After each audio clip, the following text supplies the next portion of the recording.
शुरू करेंगे उससे पहले फटाफट पिछले करंट अफेयर का रिवीजन कर लीजिए और वीडियो के लास्ट में करंट अफेयर से 2 क्विज लगाऊंगा, उसका आंसर आपको नीचे कमेंट करके बताना है। चलिए देखते हैं पहला question. Drugs controller general of India ने भारत में किस कोविड-19 वैक्सीन के आपातकालीन इस्तेमाल की मंजूरी दी है? तो 2 वैक्सीन के आपातकालीन इस्तेमाल की मंजूरी दी गई है, एक है कोवैक्सीन और एक है कोविशील्ड। कोवैक्सीन का निर्माण भारत में भारत बायोटेक कर रहा है और कोविशील्ड का निर्माण 3 कंपनियां कर रही हैं भारत में, serum institute of India, Oxford university और एस्ट्राजेनेका मिलकर। वर्तमान में भारत के DCGI कौन है? वीजी सोमानी है। किस देश के जाने माने डिजाइनर पियरे कार्डेन का हाल ही में 98 साल की उम्र में निधन हो गया? ये फ्रांस के थे। हाल ही में किस देश की सरकार ने अपने राष्ट्रगान के शब्दों में बदलाव किए हैं? ऑस्ट्रेलिया ने। ऑस्ट्रेलिया का जो राष्ट्रगान है उसकी दूसरी पंक्ति है for we are young and free. इसमें यंग की जगह पर वन कर दिया गया है। पिछले वीडियो में मैंने मिस्टेक से वी बता दिया था, तो वी नहीं होगा, वन होगा। अब सभी लोग एडिट कर लीजिए। भारत और एशियाई विकास बैंक ने किस राज्य में 120 मेगावाट की कोपिली जल विद्युत परियोजना के लिए $231 मिलियन ऋण हेतु समझौता किया है? तो असम के लिए यह समझौता किया गया है।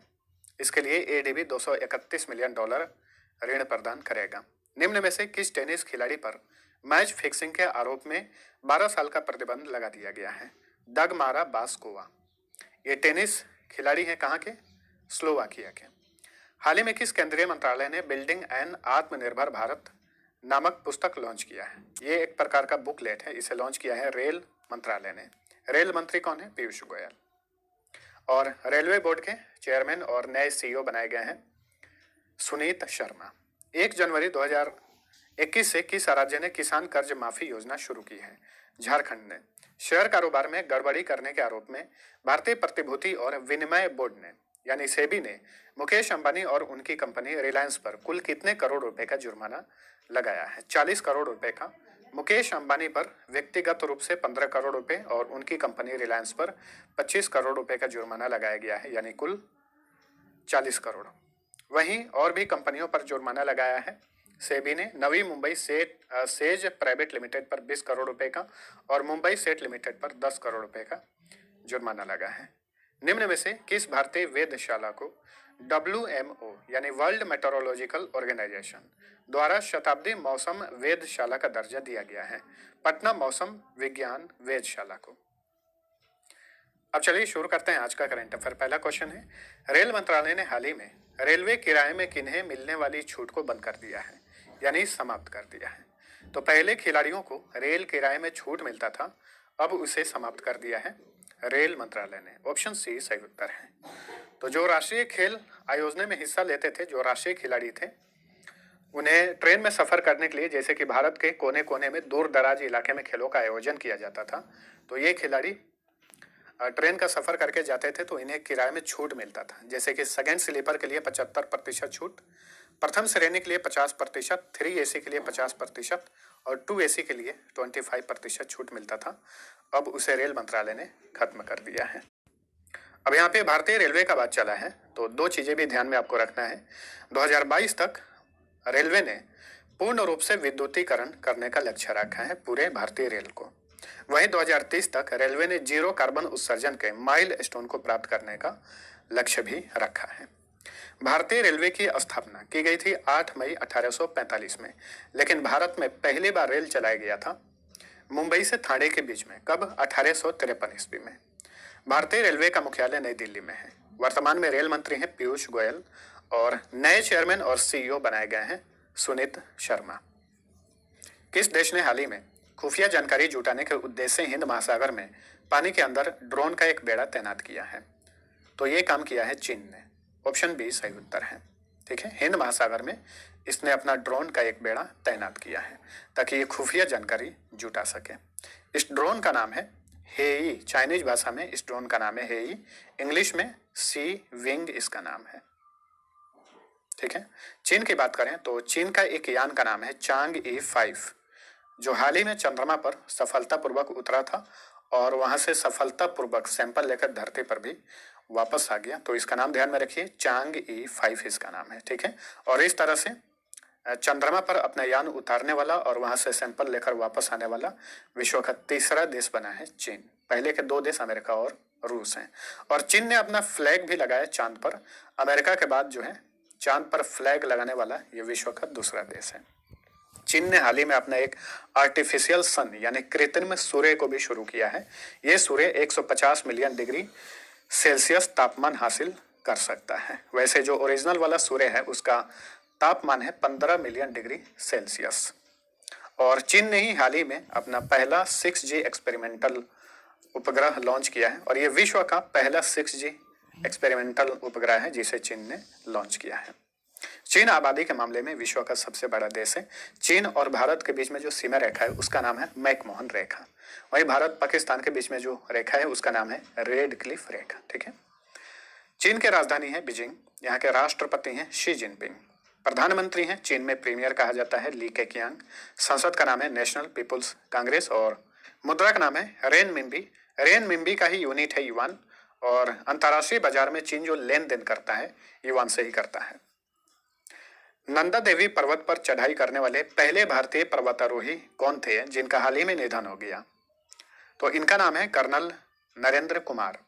ऑप्शन सी सही उत्तर है। हाल ही में इनका निधन हो गया है। तो नंदा देवी पर्वत पर चढ़ाई करने वाले ये पहले भारतीय पर्वतारोही थे। ये माउंट एवरेस्ट पर भी चढ़ाई किए थे और जो एल्प्स पर्वत की सबसे ऊंची चोटी है माउंट ब्लैंक उस पर भी ये चढ़ाई किए थे। बहुत ही प्रसिद्ध पर्वतारोही थे। हाल ही में इनका निधन हो गया है। आपको बता दें कि 13 अप्रैल 1984 में जो ऑपरेशन मेघदूत लॉन्च किया गया था सियाचिन ग्लेशियर में, तो भारतीय सेना ने फतह हासिल किया था, जीत हासिल किया था और पूरे सियाचिन पर कब्जा कर लिया था। किस ऑपरेशन के तहत? ऑपरेशन मेघदूत। ये आपका एक जीके का क्वेश्चन बनता है। उस दौरान कर्नल नरेंद्र कुमार ने बहुत ही बहादुरी के साथ जो है अपना उत्कृष्ट योगदान दिया था जिसके कारण जो है भारतीय सेना विजयी रही थी। तो इन्हीं का हाल ही में निधन हो गया है। इन्हें सरकार ने बहुत सारे पुरस्कार भी प्रदान किए थे जैसे कि कीर्ति चक्र, पद्मश्री। पद्मश्री भारत का चौथा सबसे बड़ा नागरिक पुरस्कार होता है। अर्जुन पुरस्कार और मैकग्रेगर मेडल। मैकग्रेगर मेडल जो है ये सर चार्ल्स मैकग्रेगर के नाम पर भारतीय सशस्त्र बलों में उत्कृष्ट कार्य के लिए दिया जाता है। अच्छा, अभी आपने नाम सुना है सियाचिन का। एक चीज ध्यान में रखिए, दुनिया का सबसे ऊंचा युद्ध क्षेत्र जो है सियाचिन को ही कहा जाता है।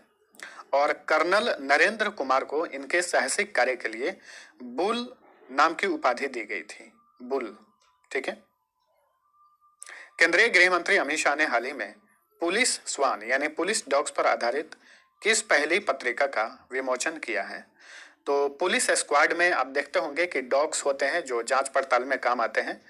सूंघ कर वो चीज़ों को पहचान जाते हैं, तो उसे पुलिस स्वान या फिर पुलिस डॉग्स कहा जाता है। तो उसी के ऊपर आधारित भारत की पहली पत्रिका का नाम है राष्ट्रीय पुलिस सेवा K9 पत्रिका, जिसे हाल ही में केंद्रीय गृह मंत्री अमित शाह ने लॉन्च किया है। ये पत्रिका जो है हिंदी और इंग्लिश दोनों में है। इसमें 11 खंड है। पुलिस सेवा K9, इसे PSK भी कहा जाता है। तो आपने पुलिस श्वान यानी पुलिस डॉग्स को जान लिया, ये एक अलग स्क्वाड होता है। उसी तरह से वैसे पुलिस वाले जो घोड़ों पर यानी हॉर्स पर राइडिंग करते हैं उन्हें माउंटेड पुलिस कहा जाता है। और पिछले साल ही जनवरी में महाराष्ट्र ने माउंटेड पुलिस की शुरुआत की थी 88 साल बाद। इस बात को भी ध्यान में रखिए। ठीक है। तो ये पत्रिका जो है 6 माही पत्रिका है, हर साल 2 बार जारी की जाएगी, प्रकाशित की जाएगी, अप्रैल माह और अक्टूबर माह में। भारत को हाल ही में कब तक के लिए IUCN समर्थित एशिया संरक्षित क्षेत्रीय भागीदारी का संयुक्त अध्यक्ष चुना गया है? एशिया प्रोटेक्टेड एरियाज पार्टनरशिप, इसे APAP भी बोलते हैं। इसी का संयुक्त अध्यक्ष बना है भारत नवंबर 2023 तक के लिए, यानी लगभग 3 साल के लिए। और भारत को दक्षिण कोरिया की जगह नियुक्त किया गया है। APAP का फुल फॉर्म क्या होगा? ध्यान रखिए, इसे 2014 में लॉन्च किया गया था। इसका क्या काम है? जो संरक्षित क्षेत्र होते हैं जीव जंतुओं या फिर पेड़ पौधों के लिए, तो उनका प्रबंधन और उन पर नजर रखने का काम करता है APAP। ठीक है। IUCN ये क्या है ये जानिए। IUCN का फुल फॉर्म होता है international union for conservation of nature. आप लोग रेड डेटा बुक का नाम सुने होइएगा। जो जीव जंतु या फिर जो भी पेड़ पौधे विलुप्त होने के कगार पे होते हैं, तो IUCN जो है उसे अपने रेड डेटा बुक में शामिल करता है। रेड डेटा बुक जो है बहुत किस्में होते हैं, बहुत तरह के होते हैं। तो IUCN ही इस तरह का काम करता है, ठीक है। इसका गठन हुआ था 5 अक्टूबर 1948 में। इसका मुख्यालय स्विट्जरलैंड में है, स्विट्जरलैंड के वाउड प्रांत के नेओन जिले के ग्लैंड में। ग्लैंड एक म्युनिसिपैलिटी है, तो यहाँ पे इसका मुख्यालय है। प्रेसिडेंट है जिन शेंग झांग, महानिदेशक हैं ब्रूनो ओबरले। किस राज्य की सरकार ने तमिल भाषा और संस्कृति की रक्षा के लिए एक तमिल अकादमी की स्थापना करने की घोषणा की है? तो दिल्ली की सरकार ने यह फैसला किया है कि एक तमिल अकादमी स्थापित किया जाएगा दिल्ली में। तो दिल्ली में अच्छी खासी संख्या में तमिल लोग रहते हैं, उन्हीं को देखते हुए दिल्ली सरकार ने यह फैसला किया है। आपको बता दें कि दिल्ली की सरकार इसके पहले उर्दू, पंजाबी, हिंदी, मैथिली और भोजपुरी अकादमी स्थापित कर चुकी है। अब तमिल अकादमी स्थापित किया जाएगा। अब तमिल भाषा का बात चला है, तो तमिल से रिलेटेड 2 चीजें आपको ध्यान में रखनी है। जीके का मोस्ट इंपॉर्टेंट क्वेश्चन बनता है। तमिल शास्त्रीय भाषा के रूप में वर्गीकृत होने वाली पहली भारतीय भाषा है, तो इसे शास्त्रीय भाषा भी कहा जाता है तमिल को। और तमिल जो भाषा है ये तमिलनाडु और केंद्र शासित प्रदेश पुडुचेरी की आधिकारिक भाषा तो है ही, साथ साथ में 2 देश सिंगापुर और श्रीलंका की भी आधिकारिक भाषा है, ठीक है। दिल्ली की बात करें तो भारत का केंद्र शासित प्रदेश है, 2 राज्यों से सीमा लगती है, हरियाणा और उत्तर प्रदेश। मुख्यमंत्री हैं अरविंद केजरीवाल, उपराज्यपाल हैं अनिल बैजल, मुख्य न्यायाधीश हैं धीरू भाई नारायण भाई पटेल। जिलों की संख्या 11 है। निर्वाचन सीट की बात करें तो लोकसभा सीट 7, राज्यसभा सीट 3, विधानसभा सीट 70 है। एकमात्र राजकीय चिन्ह है यहाँ पर राजकीय पक्षी जो कि गौरैया है। अगला क्वेश्चन देखते हैं। 5 जनवरी 2020 को प्रधानमंत्री नरेंद्र मोदी किन 2 स्थानों के बीच 450 किलोमीटर लंबी प्राकृतिक गैस पाइपलाइन राष्ट्र को समर्पित करेंगे? तो आज ही समर्पित करेंगे वीडियो कॉन्फ्रेंसिंग के जरिए। तो ये पाइपलाइन बिछाई गई है कोची से मंगलुरु के बीच में। कोची केरल में है और मंगलुरु कर्नाटक में है। ऑप्शन बी सही उत्तर है। तो 1 नेशन 1 गैस ग्रिड के तहत इस पाइपलाइन को स्थापित किया गया है कोची से मंगलुरु के बीच में। लगभग 3000 करोड़ रुपए की लागत से इसे स्थापित किया गया है और इस पाइपलाइन की क्षमता है 12 मिलियन मीट्रिक क्यूबिक मीटर प्रतिदिन ये गैस सप्लाई करेगी कोची से मंगलुरु, ठीक है। तो कोची के LNG जो रीगैसिफिकेशन टर्मिनल है वहां से बेंगलुरु जो ये प्राकृतिक गैस भेजा जाएगा इस पाइपलाइन के जरिए। आज ही इस पाइपलाइन का उद्घाटन किया जाएगा। किस देश ने हाल ही में पूर्व नोबेल विजेता मलाला यूसुफजई के नाम पर एक छात्रवृत्ति अधिनियम पारित किया है? तो ये है अमेरिका। ऑप्शन सी सही उत्तर है। मलाला यूसुफजई कौन है? ये पाकिस्तान की है और स्कूली शिक्षा क्षेत्र में काम करती हैं। इन्हें नोबेल प्राइज मिल चुका है शांति के क्षेत्र में। तो इन्हीं के नाम पर अमेरिका ने हाल ही में एक छात्रवृत्ति अधिनियम पारित किया है। इस अधिनियम के तहत पाकिस्तानी महिला छात्रों को कम से कम 50% छात्रवृत्ति प्रदान की जाएगी। और ये छात्रवृत्ति कौन देगा? United states agency for international development. बता दें कि मलाला यूसुफजई को 2014 में भारत के कैलाश सत्यार्थी के साथ संयुक्त रूप से शांति के क्षेत्र में नोबेल प्राइज दिया गया था। अमेरिका की बात करें तो कैपिटल है वाशिंगटन DC। नासा जो अमेरिका की अंतरिक्ष एजेंसी है, world bank, international monetary fund, इन तीनों का मुख्यालय वाशिंगटन DC में है। जो बाइडेन वहां के 46वें राष्ट्रपति चुने गए हैं, 20 जनवरी को पदभार ग्रहण करेंगे। प्रथम अश्वेत महिला उपराष्ट्रपति होंगी कमला हैरिस जो कि भारतीय मूल की हैं। वहां की संसद का नाम है कांग्रेस और मुद्रा का नाम है डॉलर। ध्यान में रखिए अमेरिका और कनाडा को 49वीं समानांतर रेखा अलग करती है और दक्षिण कोरिया और नॉर्थ कोरिया को 38वीं समानांतर रेखा अलग करती है। तो इस तरह के क्वेश्चन हाल ही में देखे गए थे RRB NTPC के एग्जाम में। 4 जनवरी को वर्चुअली नेशनल मेट्रोलॉजी कॉन्क्लेव 2021 का उद्घाटन किसने किया? इसका उद्घाटन किए प्रधानमंत्री नरेंद्र मोदी। ऑप्शन डी सही उत्तर है। और इस कॉन्क्लेव का थीम क्या था? Metrology for the inclusive growth of the nation इसका थीम था। और इस कॉन्क्लेव का आयोजन किसने किया था? CSIR का NPL ने इसका आयोजन किया था। नेशनल फिजिक्स लेबोरेटरी यानी राष्ट्रीय भौतिक प्रयोगशाला द्वारा इस कॉन्क्लेव का आयोजन किया गया था। 4 जनवरी को राष्ट्रीय भौतिक प्रयोगशाला का 75वां स्थापना दिवस भी मनाया गया, ठीक है, जो कि CSIR के अधीन काम करता है। CSIR को हिंदी में वैज्ञानिक एवं औद्योगिक अनुसंधान परिषद बोलते हैं और इंग्लिश में इसका फुल फॉर्म होता है council of scientific and industrial research. इसकी स्थापना 26 सितंबर 1942 में की गई थी। मुख्यालय नई दिल्ली में है। अध्यक्ष इसका प्रधानमंत्री होता है। वर्तमान में प्रधानमंत्री नरेंद्र मोदी CSIR के अध्यक्ष हैं और प्रधानमंत्री जो है ये नीति आयोग का भी अध्यक्ष होता है, उस बात को भी ध्यान में रखिए। CSIR के महानिदेशक हैं शेखर C मंडे। भारतीय दूरसंचार नियामक प्राधिकरण यानी ट्राई ने हाल ही में IUC को 1 जनवरी 2021 से समाप्त कर दिया है। यहाँ पे IUC का फुल फॉर्म क्या होगा? इसका फुल फॉर्म होता है interconnect usages charge. Option A सही उत्तर है। ठीक है, विस्तार से जानिए। मान के चलते हैं कोई जियो यूजर है और किसी एयरटेल वाले पे कॉल करता है। ठीक है, तो जियो जिसने कॉल किया उसका पैसा खर्च हो रहा है, जो कॉल रिसीव करता है उसका तो पैसा जाता नहीं है। लेकिन ये कंपनियां जो है, जियो वाले ने अगर एयरटेल पे कॉल किया तो जियो एयरटेल को 6 पैसा प्रति मिनट पैसा देता है।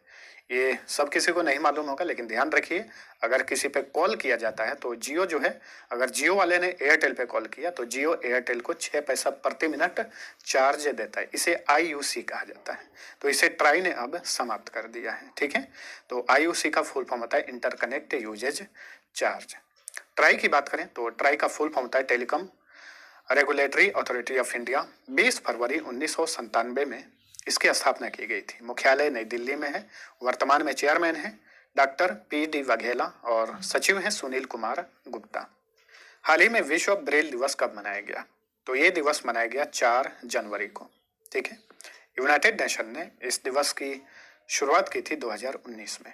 ठीक है, 4 जनवरी को हर साल विश्व ब्रेल दिवस मनाया जाता है। ब्रेल लिपि के आविष्कारक थे लुई ब्रेल। तो उन्हीं के जन्म दिवस के अवसर पर हर साल ये दिवस मनाया जाता है।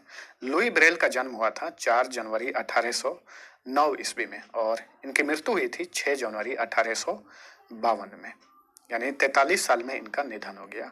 और ये जब भी 15 या 16 साल के थे तभी इन्होंने ब्रेल लिपि का आविष्कार कर दिया था। 1824 में इन्होंने ब्रेल लिपि का आविष्कार किया था। ठीक है, जो दृष्टिबाधित लोग होते हैं उन्हीं के लिए इस लिपि का आविष्कार किया गया था। वैसे इस लिपि को मान्यता दी गई थी 1868 ईस्वी में। ठीक है, तो जो लोग देख नहीं सकते हैं वो किसी भी चीज को छूकर पढ़ लेते हैं। जो ब्रेल लिपि में लिखा होता है उसे वो छू कर पढ़ते हैं, तो वही होता है ब्रेल। ठीक है, टेस्ला ने हाल ही में दुनिया का सबसे बड़ा वाहन सुपर चार्जर स्टेशन कहाँ स्थापित किया है? तो दुनिया का सबसे बड़ा वाहन सुपर चार्जर स्टेशन स्थापित किया गया है शंघाई में, चीन के शंघाई में। तो ये स्टेशन जो है इलेक्ट्रिक वाहनों के लिए है। तो वाहनों की चार्जिंग के लिए यहाँ पर 72 चार्जिंग स्टॉल लगाए गए हैं और इस तरह से ये दुनिया का सबसे बड़ा चार्जर स्टेशन है वाहनों के लिए। इससे पहले कैलिफोर्निया में था। कैलिफोर्निया में मात्र 56 चार्जिंग स्टॉल हैं जो कि टेस्ला की हैं। तो टेस्ला ने अपना ही रिकॉर्ड तोड़ दिया है। शंघाई में एक संगठन का मुख्यालय भी है। किसका? ब्रिक्स का मुख्यालय है। B से ब्राजील, R से रसिया, I से इंडिया, C से चाइना, S से साउथ अफ्रीका। इसका मुख्यालय शंघाई में ही है। और अक्सर आप लोग एक नाम सुनते होइएगा शंघाई कोऑपरेशन ऑर्गेनाइजेशन। तो इसका मुख्यालय जो है वो बीजिंग में है। ठीक है, टेस्ला की बात करें तो ये अमेरिकी इलेक्ट्रिक व्हीकल और क्लीन एनर्जी कंपनी है जिसका गठन हुआ था 1 जुलाई 2003 में। इसका नया मुख्यालय बना है ऑस्टिन टेक्सास में है। ठीक है, इससे पहले कैलिफोर्निया में इसका हेडक्वार्टर हुआ करता था, अब चला गया है टेक्सास के ऑस्टिन में। CEO हैं एलन मस्क, ये स्पेस एक्स के भी CEO हैं। चेयरपर्सन है टेस्ला के रॉबिन डेनहॉल। तो फ्रेंड्स, ये था हमारा आज का करंट अफेयर। वीडियो पसंद आया है तो लाइक और शेयर जरूर करना। अब पिछले क्विज का आंसर जानिए। पहला क्वेश्चन था किस केंद्रीय मंत्री ने हाल ही में अपनी तरह का पहला डिजिटल ओशन ऐप लॉन्च किया है? तो इसका सही उत्तर था ऑप्शन C, डॉक्टर हर्षवर्धन ने। दूसरा क्वेश्चन था हाल ही में PM मोदी की अध्यक्षता में केंद्रीय कैबिनेट ने किस स्वदेशी मिसाइल प्रणाली के निर्यात को मंजूरी प्रदान की है? आकाश मिसाइल को, ऑप्शन B। ठीक है, यह धरती